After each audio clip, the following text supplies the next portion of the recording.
Welcome, dear friends, to Kardec Radio and another program, Inner Journey with Paul and Stephen. Here we are reading and studying this amazing masterpiece, Paul and Stephen, the book. The book, it's like a brick. Yes, a brick of love and hope. In this book, Paul and Stephen, Emmanuel, the spirit author in 1941, in the middle of the World War, comes through the medium Chico Xavier at his lunchtime and discloses to us wisdom for immortality. You and I have the opportunity to find ourselves. This book is not about a story. As Emmanuel says in the preface, it's about you and I, us. It's about the inner. And in this inner, we're going to find chapter 5, part 2, where we are today. Paul is focused on transforming himself, giving of himself to sharing the teachings of the Christ with the world. Paul and Barnabas were in Jerusalem. Now they are back to Antioch. To their surprise, they come to the church of Antioch, once very loving, kind, fraternal, now induced to the dissensions that the Pharisees are creating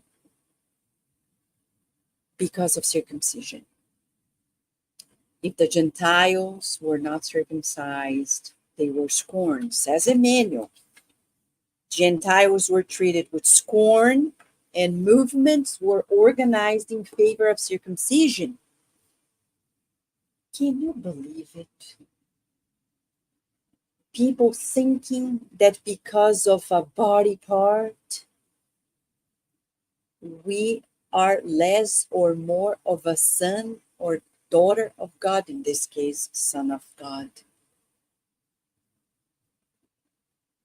It's our ignorance. Exactly. What to do? You remember, Paul of Tarsus is Jewish. He was the doctor of the law.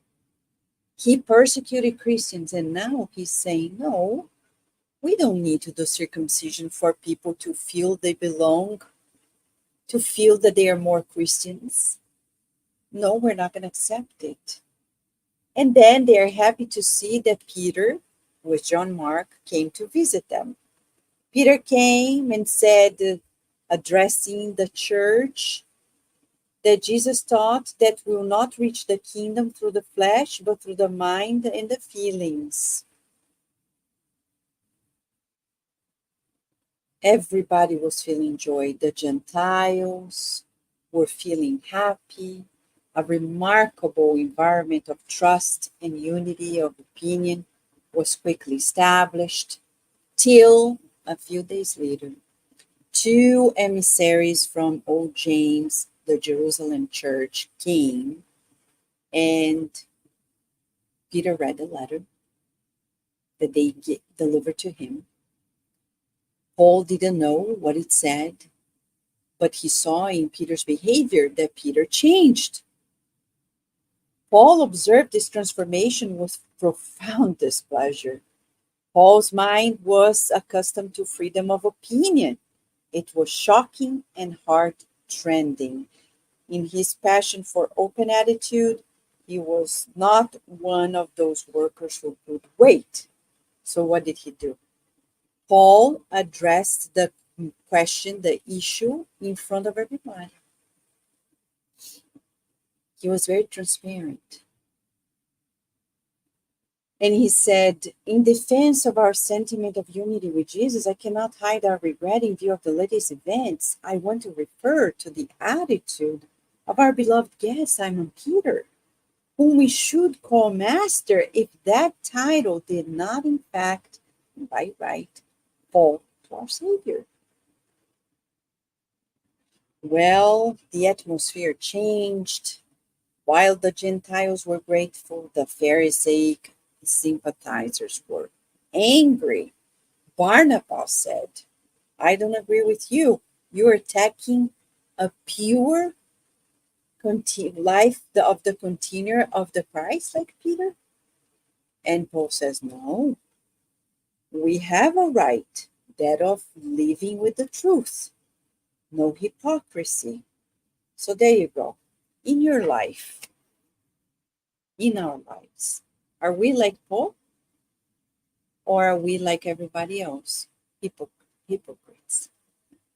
We see a problem, we don't say anything, we're afraid, we don't talk. Friends, we need to learn to resolve problems, to solve conflicts, conflict resolution in peace by asking people, talking with people. Sometimes silence are important, but sometimes not all the time.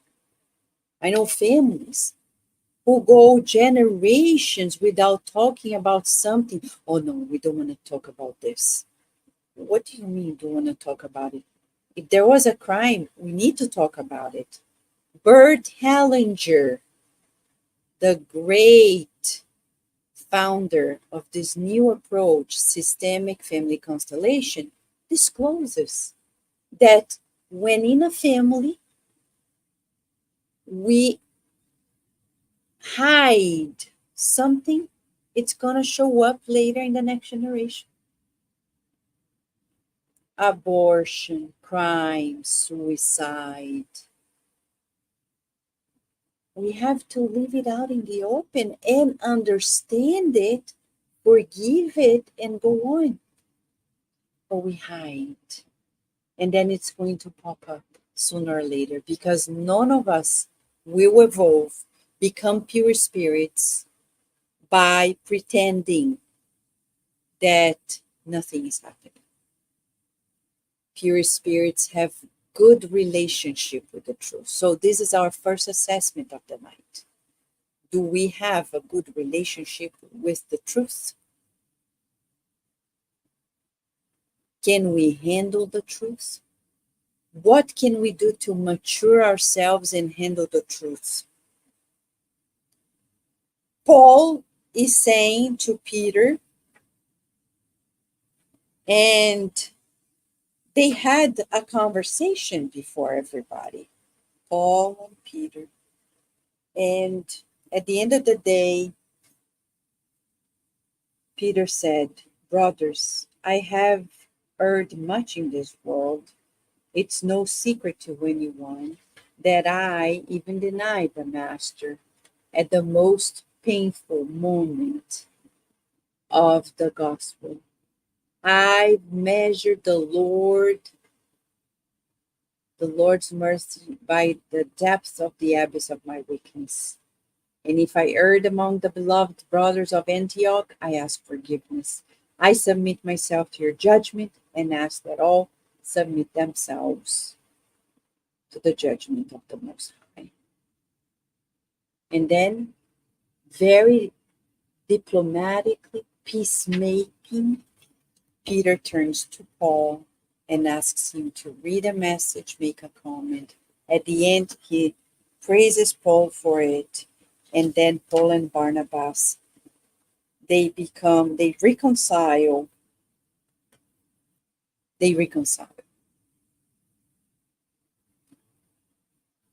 Peter goes back to Jerusalem. At the church, Paul is focused.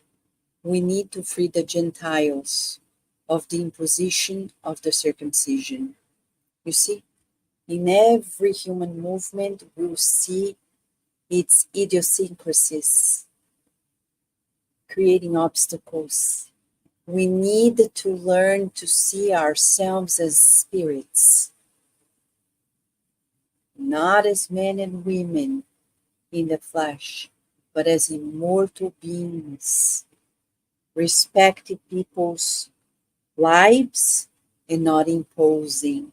So Paul did not lose heart. He idealized that one day he would go to Jerusalem and talk with them. Titus is a new friend a 20-year-old who joins Paul in his works at the Church of Antioch and in the trip to Jerusalem. Now they go to Jerusalem. The journey was slow, says Emmanuel.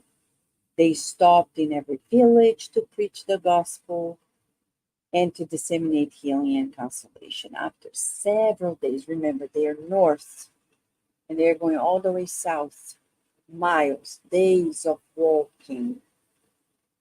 They are welcomed by Peter, and Peter says how their works have increased. And they see that James looks, the old James, looks changed. He looks more and more like a Pharisee, less and less Christian. And then James looks at Titus, or Titus, I think it's Titus, right? And asks, is he the son of the chosen people? You see, big mistake, big mistake. When we think we're more than others. And then, was he circumcised? And Paul, annoyed, says, Emmanuel. He says, no. The apostle said, then I think we need to gather together to evaluate. He needs to be circumcised. Paul is so upset. And Paul is disheartened. The new members who were pouring into the gospel commanded that Titus be circumcised. Then they have this great assembly addressing the issues. Peter comes, and Peter again is at the center of this conflict to be a mediator, like often we may be in our families, at work, in our communities. Question, what do we do? Do we peacemake or do we incite more? And that's when this week our dear mentor Joseph at the Spirit Society of Virginia sent a message to all of us. Are you a peacemaker? Do you think peacemaking skills are important? No, they are not only important, they are vital. Let us then reflect on their importance, their mechanics, their implications. Without peacemaking skills, there is no harmonious relationship. To be a peacemaker, one needs to have deep self-awareness and profound understanding of others. Achieving peacemaking skills guarantees progress and sure peace. Are you convinced already on the need to improve yourself and acquire peacemaking skills? Do take courses on it. Remember Jesus' teaching saying that the peacemakers and meek will inherit the earth. And this is a brief pause for us to consider in our lives if we, by any chance, are being peacemakers. Some people, they omit their opinion and they don't see that that omission creates more fuss. Sometimes they intervene in aggressive ways and creates more fuss. So we need to know the balance. That's why there are courses over the internet, free of charge sometimes, to teach us to be more of a peacemaker. So here we have Paul and James and Peter, and in a crowning moment in Christianity, Peter says something we'll never forget. Allowing his eyes to wander around the room as if wanting to express his thoughts faithfully, Peter continued. When the situation began to worsen, I thought about transferring to another community. Then I thought of accepting the struggle and reacting. But one night, as beautiful as this one, I was praying in this very room when I perceived the presence of someone approaching very slowly. I was on my knees when, to my great surprise, the door opened. It was the master. His face was the same as in those beautiful days in Tiberias. He looked at me gravely and tenderly and said, "Peter, attend to the children of Calvary before thinking of your own urges." The marvelous vision lasted only a minute, but soon afterward I began remembering the elderly, the needy, the ignorant, and the sick who knocked at our door. The Lord was calling my attention to the bearers of the cross. Since then, I have not desired anything but to serve them. And then Peter says, they keep discussing and talking about their challenges. They say that the challenges are of money, and those who are bringing money are the more Pharisaic ones. So here we have Paul laying out a work plan, saying that people need to work in order to be at the church. That's why you and I, Spiritists, we don't live off of anything but our professions, which is not a medium, because mediumship is not a profession, which is not a speaker, because we are not in any way and means speakers professionally. And we live of our professions. And the Spiritist centers live like Cardiac Radio, Spiritist Magazine.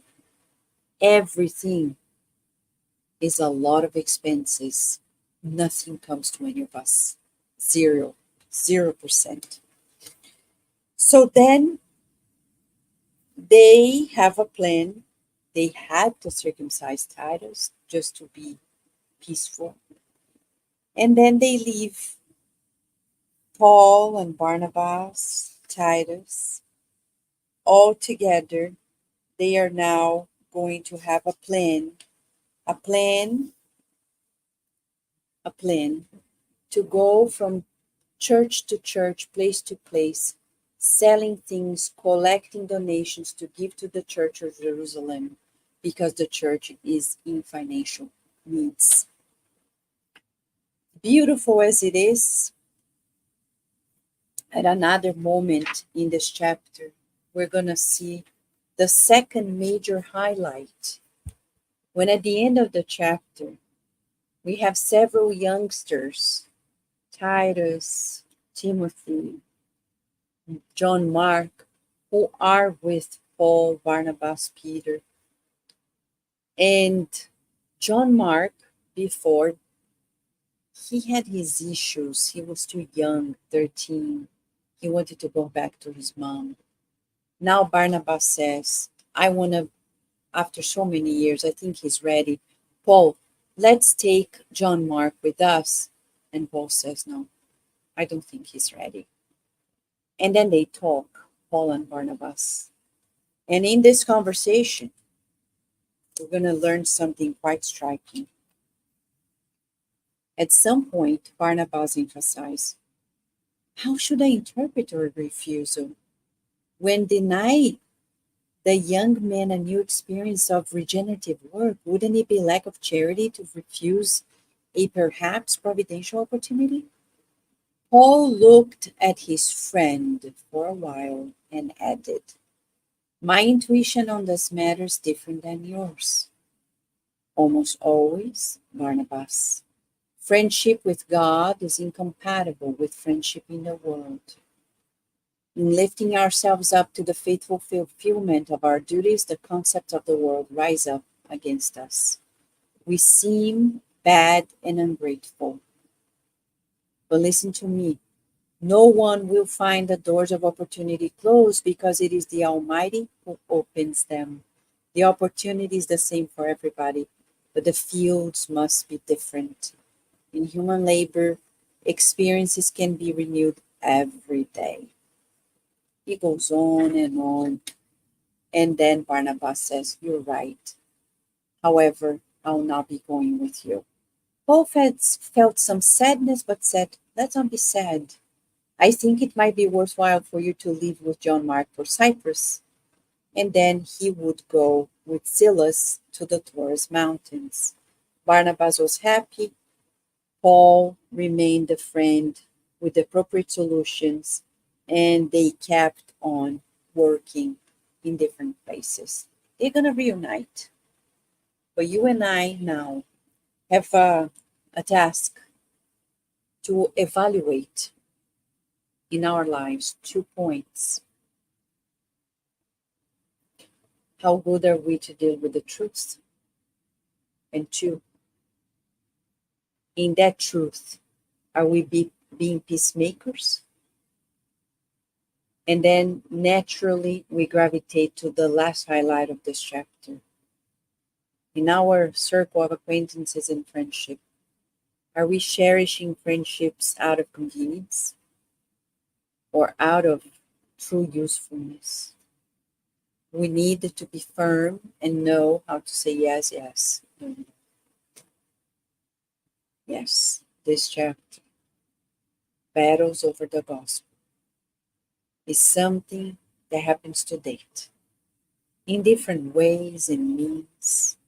But for us Spiritists, we need to evaluate our share, our capacity to handle the truth, our capacity to be a peacemaker, and to withstand our relationship with God above any friendship in the world, with the world. If you have any questions, comments, write to us at cardiacradio@gmail.com. For now, we thank you very much and we wish you many blessings.